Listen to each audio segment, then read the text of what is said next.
இதே முரளி பற்றிய கூடுதல் தகவல் ஒன்று என்னென்னா, அந்த படத்தில் கதாநாயகன் நடித்தவர் முரளியோட பையன். அவரே என்ன சொல்கிறாரு, இந்த படத்தில் நான் நடித்தது தப்பு,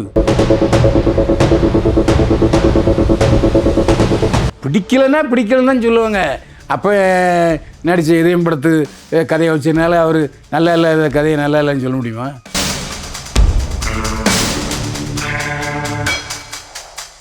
சம்பளம் கொடுக்கலாம், யாருக்கும் அந்த வருத்தம் வரத்தான் செய்யும். அது இல்லைன்னு சொல்லவே கூடாது, தப்பு. அது சம்பளத்தை நீ அக்ரிமெண்ட்டில் போட்டிருக்க சம்பளம் கொடுத்து தொலைய ஏமாத்தணும்னு சொன்னால் கோர்ட்டுக்கு தான் போவாங்க. சுதா கோங்கராவுக்கு படம் லாபம்ங்கிறது தெரிய வந்திருக்கலாம். தன்னை தயாரிப்பாளர் ஏமாத்துறாருங்கிறது புரிஞ்சுக்கிட்டு அவங்க தகவலை கோர்ட்டுக்கு தெரியப்படுத்தியிருக்கலாம். சுதா கோங்கரா என்பவர் பரபரப்பான இயக்குனர். அவர் வெற்றி இயக்குனர் தான். மற்றவங்க என்ன சொல்கிறாங்கிற பற்றி நான் கவலைப்படலை. ஓகே. ஏன்னா பெண் இயக்குனர்கள் நிறைய பேர் இருந்தாங்க. நடிகை லட்சுமி வர சுஹாசினி கூட டைரக்ட் பண்ணியிருக்காங்க. அப்படிப்பட்ட சூழ்நிலையில் தொடர்ந்து படங்களை இயக்கி கொண்டிருக்கிற சுதா கோங்கரா வெற்றி இயக்குனர் தான்.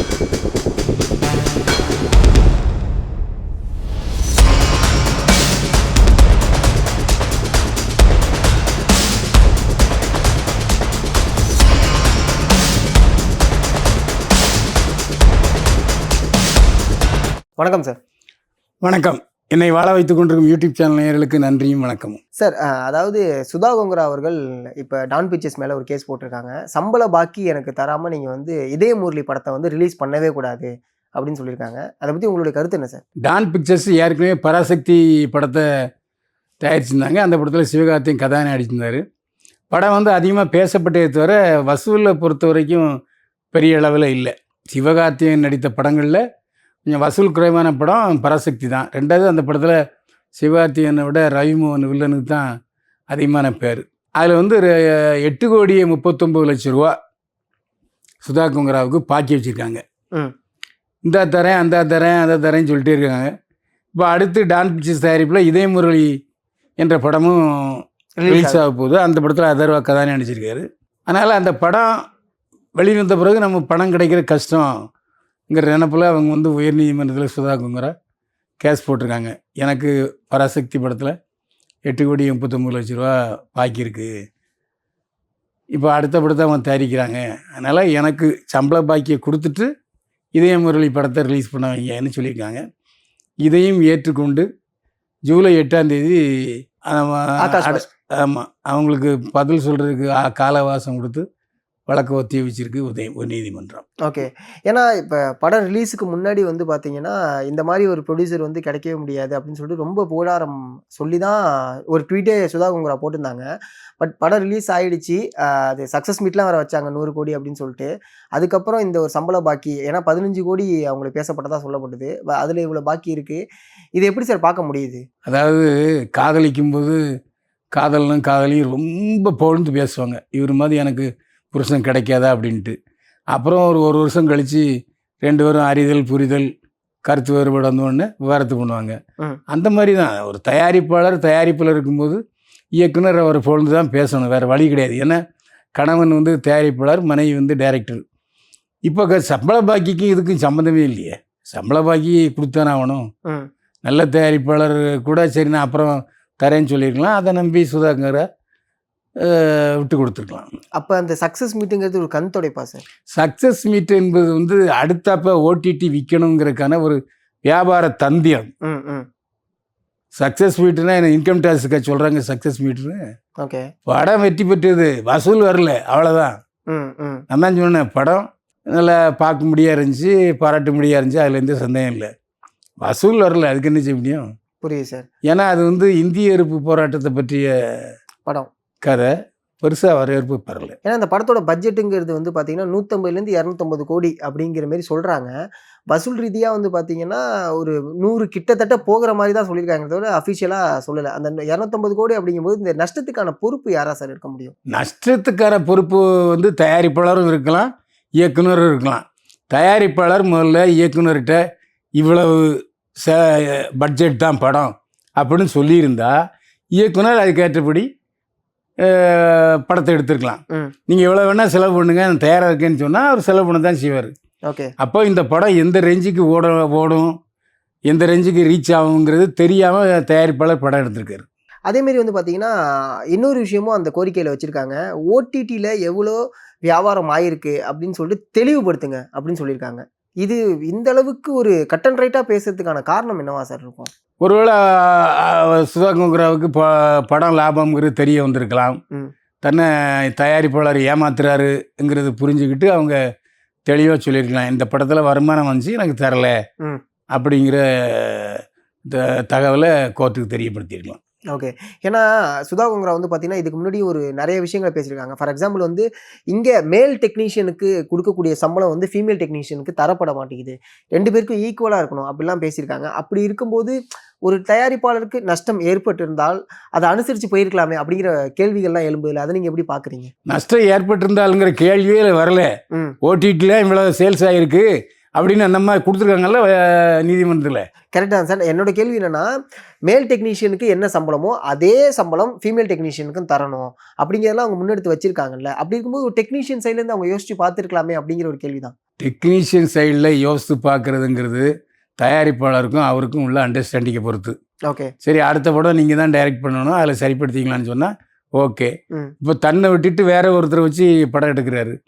அப்போ அவருக்கு என்ன ஆகும்? நம்மளை நம்பலை, இன்னொருத்தரை வச்சு படம் எடுக்கிறாரு எண்ணத்தில் கூட அவர் என்னுடைய சம்பளத்தை கராராக கேட்டுக்கலாம். புரியுது. சம்பளத்தை கராராக கேட்கறது தப்பே இல்லை. ஏன்னா இதுக்கு முன்னாடியுமே வந்து பார்த்தீங்கன்னா, சுதா கொங்கரா படத்துக்கு வந்து ஒரு இஷ்யூ வந்துச்சு. அதாவது இறுதி சுற்று படத்துக்கு வந்து கிரெடிட்ஸ் குடுக்கல அப்படின்னு சொல்லிட்டு இந்த பாக்ஸிங்கில் இருக்கக்கூடிய துளசி ஹெலன் வந்து என்னோட கதையை கேட்டாங்க, எழுதுனாங்க, எல்லாம் பண்ணாங்க. ஆனால் எனக்கு எந்த கிரெடிட்ஸுமே தரல அப்படிங்கிற ஒரு பிரச்சனை வந்துச்சு. ஸோ எகெயின் இந்த படத்துலையும் ஒரு பிரச்சனை வருது அப்படிங்கும்போது, தொடர்ச்சியாக சுதா கொங்கரா ஒரு பிரச்சனையை சந்திச்சுட்டே இருக்காங்களோ அப்படிங்கிற ஒரு கேள்வி இருக்குல்ல. எல்லா படத்துலையும் எல்லா தயாரிப்பாளரும் எல்லா இயக்குனரும் பிரச்சனையை சந்திச்சு தான் ஆவாங்க. ம்.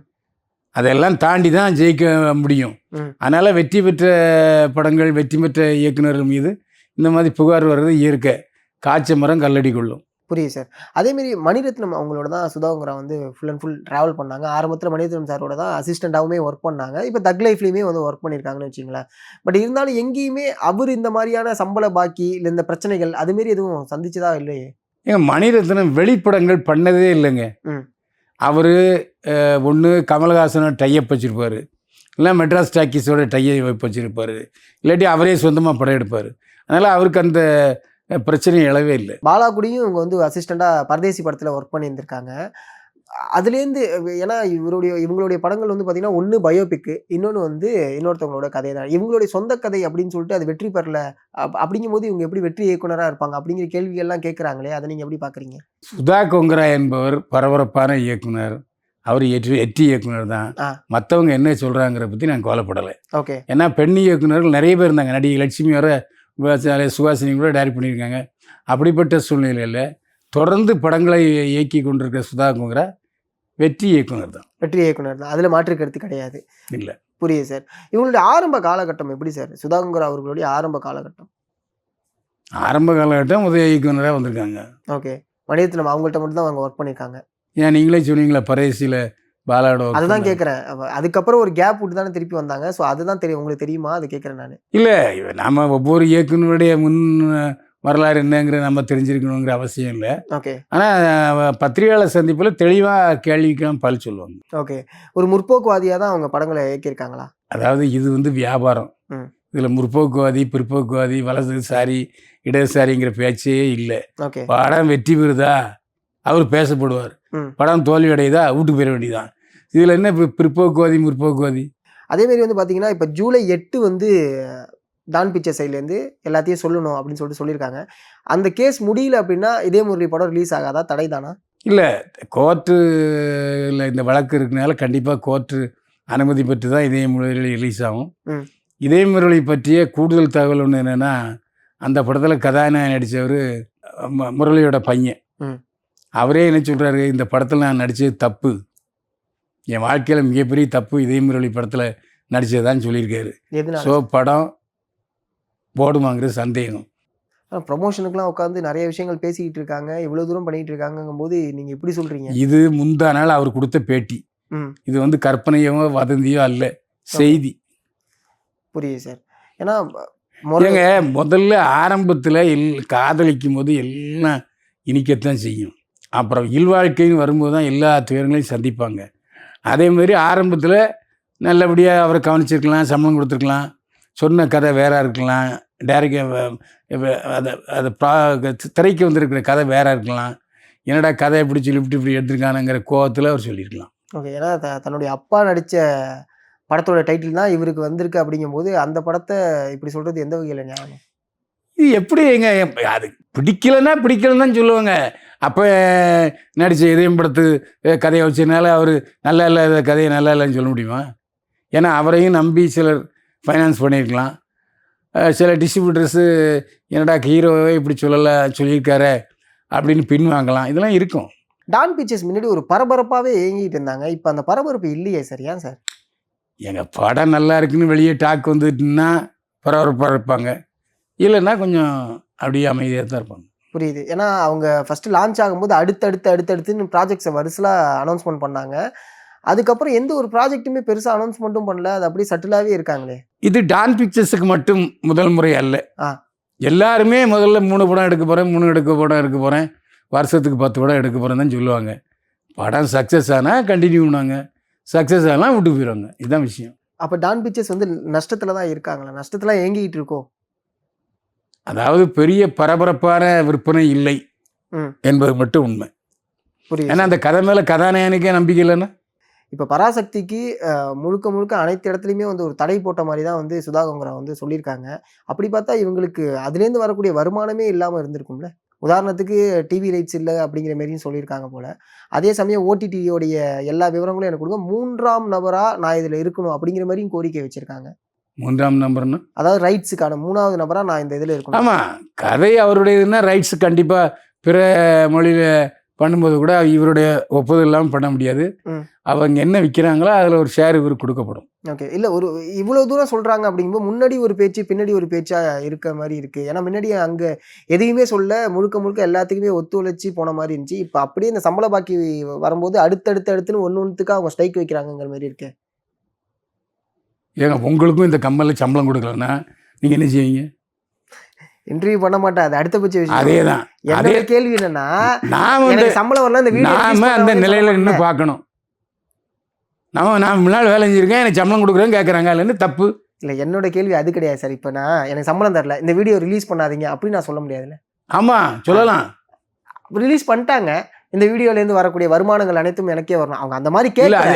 அந்த மாதிரி பாருங்க, அதாவது சம்பளம் கொடுக்கலாம் யாருக்கும் அந்த வருத்தம் வரத்தான் செய்யும். அது இல்லைன்னு சொல்லவே கூடாது, தப்பு அது. புரியுது. சம்பளத்தை நீ அக்ரிமெண்ட்ல போட்டிருக்க சம்பளம் கொடுத்து தொலைய. புரியுது. ஏமாத்தணும்னு சொன்னா கோர்ட்டுக்கு தான் போவாங்க. ஒருவேளை அதான் முதல்ல கேட்ட கேள்வி ஒன்று இருக்கு. ஜூலை 8 இது ஒரு முடிவுக்கு வரல அப்படின்னா இதய முரளி படத்துக்கு பிரச்சனையா? கண்டிப்பா கோர்ட் அனுமதி இல்லாம படம் ரிலீஸ் ஆகாதுங்க. கோர்ட்டுக்கு போயிடுச்சுன்னா கோர்ட்டு பெர்மிஷன் கொடுத்தா தான் ரிலீஸ் ஆகணும். ரிலீஸ் ஆகாது இல்லைன்னா எல்லாம் தள்ளி போக ஆரம்பிக்குதான். அது அவங்க இஷ்டம். புரியுது சார். ஒருவேளை அது அடுத்த கட்ட நகர்வா என்னவா சார் இருக்கும்? முடியல அதெல்லாம் இங்கே என்ன அத்தைக்கு மீசை முளைச்சா சித்தப்பாலாம் சொல்ல முடியாது. கோர்ட்டுக்கு போயிருக்கு, அது என்ன வரவு செலவோ என்ன ஏதுன்னு நமக்கு தெரியாது நம்ம எப்படி பேச முடியும்? புரியுது சார். சுதா கொங்கரா இதுக்கு முன்னாடி இந்த மாதிரி ஒரு இதெல்லாம் ஈடுபட்டதே கிடையாது. திடீர்னு இவ்வளோ தூரம் ஒரு விஷயம் ஷாக்கால சார் இருக்குது. ஏன்னா நிறைய விஷயங்கள் அவங்க பேசுகிறாங்க. அப்படிங்கும் போது திடீர்னு ஒரு கேஸ் போடுறாங்க, இவ்வளோ விஷயம் பண்ணுறாங்கும் போது ஷாக்கிங்காக இருக்கே. அதாவது தனக்குன்னு தான் அந்த வழி தெரியும், மற்றவங்களுக்கு அது தெரியுது சார். முதலே சொன்ன மாதிரி இந்த இறுதி சுற்று படத்தில் வந்து துளசிகலன் வந்து எனக்கு கிரெடிட்ஸே தரல அப்படிங்கிற மாதிரி ஒரு கேஸ் போட்டிருந்தாங்க. இப்படி கிரெடிட்ஸ் தராமல் அந்த படத்தை எடுக்கிறது சரியா தப்பா சார்? கோர்ட் என்ன சொல்லிச்சு? கோர்ட் என்ன சொல்லிச்சுன்னு எனக்கு தெரியாது. டேரக்டர் செஞ்சது சரியா தப்பாங்கிறது தான் கேள்வி. கோர்ட்டுக்கு போனாங்கன்னா கோர்ட்டில் என்ன வெரிடிக்ட் பண்ணுறாங்களோ அதான் வரும். இல்லை சார், இப்போ என்னோட கேள்வி என்னன்னா, இப்போ உங்கள்கிட்ட வந்து நான் உங்களுடைய சுயசரிதை ஃபுல்லாக நான் கேட்டு எழுதிட்டேன். ஆனால் உங்களுக்கு எங்கேயுமே நான் கிரெடிட் தரல. இது தவறா சரியா? இல்லை, அவங்க கேட்டிருக்கணும். அந்த ஹெலன்கிறவங்க இது என்னுடைய சுயசரிதை, இன்னும் நீங்கள் பப்ளிசிட்டி பண்ணணும், எனக்கு கிரெடிட் கொடுக்கணும்னு கேட்டிருக்கணும். ஒருவேளை அவங்க மறுத்துருக்கலாம். இது வந்து வெளியே போனாச்சுன்னா நமக்கு டிஃபேம் ஆகும் அப்படின்னு நினச்சி அவங்க சொல்லாமல் இருந்திருக்கலாம். சொல்லியிருந்தால் கண்டிப்பாக சுதா கொங்கரா இது இவருடைய வாழ்க்கையை பற்றியது அப்படின்னு டைட்டிலே சில விஷயங்களை சொல்லியிருப்பாங்க. அப்படி ஆரம்பத்தில் சொல்லாமல் இருந்திருப்பாங்கன்னு நினைக்கிறேன். அதுமாரி பராசக்தி படம் சொன்ன பட்ஜெட்டுக்குள்ளே எடுத்த படமா? அது தயாரிப்பாளருக்கும் இயக்குனருக்கு தான் தெரியும். அதாவது அப்படி என்னாச்சுன்னா நீங்கள் அதிகமாக செலவு பண்ணிட்டீங்க, அதனால் அவங்க சம்பளத்துக்கு தரல அப்படின்னு தயாரிப்பாளர் சொல்லியிருப்பாரு. ஓகே. அது இந்த ஜூலை 8 தான் அதோடைய விளக்கம் தெரியும். நாங்க ஆமாம். சொன்ன பட்ஜெட் ஒண்ணு, நீங்க எடுத்த பட்ஜெட் ஒண்ணுன்னு. ஆமாம். அப்படி அதிகமாக பட்ஜெட் செலவு பண்ணியிருந்தாலும் சுதா குங்கரா இந்த மாதிரி கேஸ் போட்டிருக்க மாட்டாங்க. ஓகே.